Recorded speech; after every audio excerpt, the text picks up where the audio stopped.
হবে। ভারত হাসিনাকে দিয়ে শাহবাগী ফেসিবাদ, শাপলা চত্বর মেসাকার, সারা দেশে বিএনপি ও জামাতের হাজার হাজার মানুষকে হত্যা করে আগে সফল হওয়ায় 24 আশা করেছিল, কিন্তু না হাসিনা রেজিম না ভারত অনুধাবন করতে পারেনি যে বাংলাদেশের বীর ছাত্র জনতা অসম্ভব সাহসিকতার সঙ্গে বুকের রক্ত নিয়ে গুরুবন্ধুকে ঠেকিয়ে দেবে এবং গণপ্রতিরোধের মুখে হাসিনা বাহিনী হওয়ার অভিশাপ থেকে মুক্ত হয়ে সেনাবাহিনী জনগণের পাশে দাঁড়িয়ে যাবে। আর 24 জুলাই বিপ্লব সফল হওয়ার এটিও কারণ যে শেষ মুহূর্তে অবস্থা বেগতিক দেখে হাসিনা রেজিমের ভারতপন্থী অংশ জুলাই বিপ্লবী হওয়ার ভান করে 111-2 জারি করার ব্যর্থ প্রক্রিয়ায় অংশ নিয়ে হাসিনার পতনকে ত্বরান্বিত করে। প্রিয় সাংবাদিক বৃন্দ, ছাত্র জনতাকে আন্দোলনে নামতে বাধ্য করে গণহত্যা ঘটিয়ে ধরাশায়ী হওয়ার পর হাসিনা রেজিম ও ভারত বিপ্লব চিন্তায় ব্যর্থ হয় মূলত ডক্টর ইউনূসকে তাদের সাজানো বাগানে সরকার প্রদান করে দেওয়ার কারণে। কিন্তু তারা হাসিনা উত্তর রেজিমের পদ পদবি দখল ও নিয়ন্ত্রণে ব্যাপকভাবে সফল হয়।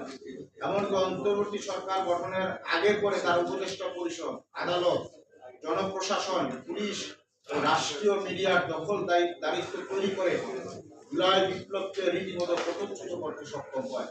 এর মধ্য দিয়ে হাসিনা রেজিমের মন্ত্রী, কর্মকর্তা, খুনকারী, অর্থ পাচারকারী, ব্যাংক লুটপাটকারী বেশিরভাগই বিদেশে পালাতে সক্ষম হয়। অন্তর্বর্তী সরকার ব্যাপকতর ন্যায় বিচার উদ্যোগ ও ফেসিবাদ দমনের বদলে শব্দের কারসাজি ও ত্রুটিপূর্ণ উদ্যোগ গ্রহণ করে বিপ্লবের অনুগামী নতুন ব্যবস্থা গড়ে তোলার সময় ও সুযোগ নষ্ট করে পুরনো বন্দোবস্ত প্রায় টিকিয়ে রাখতে সক্ষম হয়েছে। সাংবাদিক বন্ধুগণ, অন্তর্বর্তী সরকার নামমাত্র নিরপেক্ষ সরকার। এটি মূলত বিএনপি, জামাত, ইসলামী আন্দোলন, আওয়ামী লীগ, বামপন্থীদের একটি হাইব্রিড সরকার। এই সরকার এর সময়ে সচিব থেকে পুলিশের কনস্টেবল পদে পদোন্নতি ও পদায়ন হয়েছে সম্পূর্ণ দলীয় পরিচয়ের ভিত্তিতে।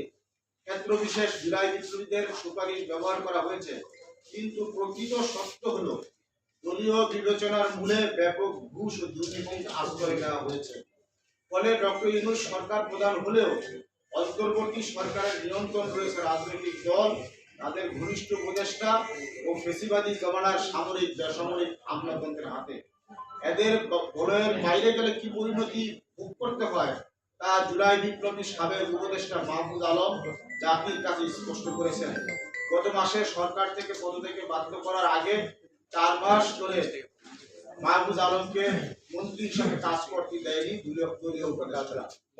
প্রিয় সাংবাদিক সমাজ, কথিত ফ্যাসিবাদী হাসিনা রেজিম বাংলাদেশে টানা 16 বছর যে অপশাসন চালিয়েছে তার মূল বৈশিষ্ট্য ছিল হত্যা, নির্যাতন, দুর্নীতি।